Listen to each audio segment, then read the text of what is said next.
تحریک آزادی کا مقصد کیا تھا؟ تحریر شمائلہ شکیل، حیدرآباد۔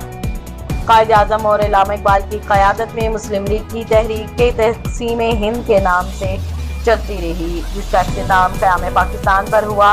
وہ کیا محرکات اور مقاصد تھے جس کی بنیاد پر 2 صدیوں پر محیط تحریک چلتی رہی، جس کے لیے اپنوں اور غیروں کی سازشوں اور وقت کی باطل قوتوں کے خوفناک عزائم کا ڈٹ کر سامنا کیا گیا۔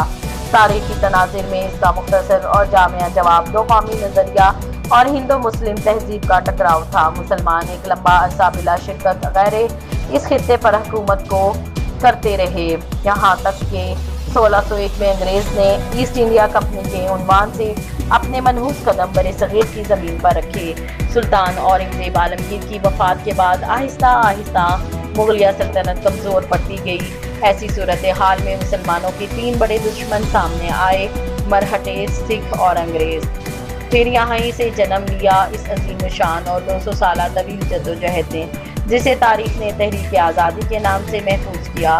اس تحریک نے ہمت، حوصلے، شجاعت، بلبلے اور قربانی کی وہ ناقابل فراموش داستان رقم کی جس نے دنیا کا نقشہ اور جغرافیہ بدل دیا۔ 1757 میں نواب سراج الدولہ نے بڑی حکمت عملی اور جرأت کے ساتھ انگریزوں کے خلاف جنگ لڑی، لیکن میر جعفر غدار کی وجہ سے یہ کوشش کامیاب نہ ہو سکی۔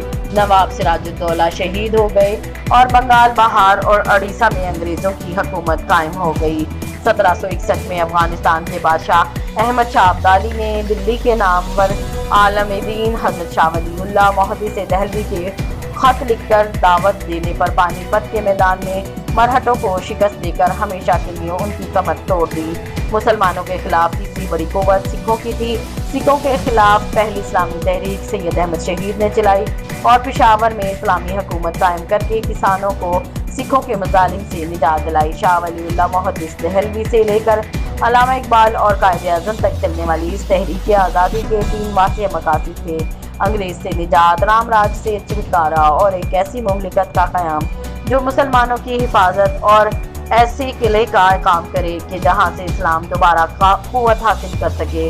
1947 میں 200 سال سے قربانیاں پیش کرتی اس تحریک نے کامیاب موڑ لیتے ہوئے اپنے کچھ مقاصد تو حاصل کر لیے، جس میں بظاہر برطانوی سامراجیت کا خاتمہ اور قیام پاکستان بھی شامل تھا، لیکن ابھی بہت سے مقاصد باقی ہیں۔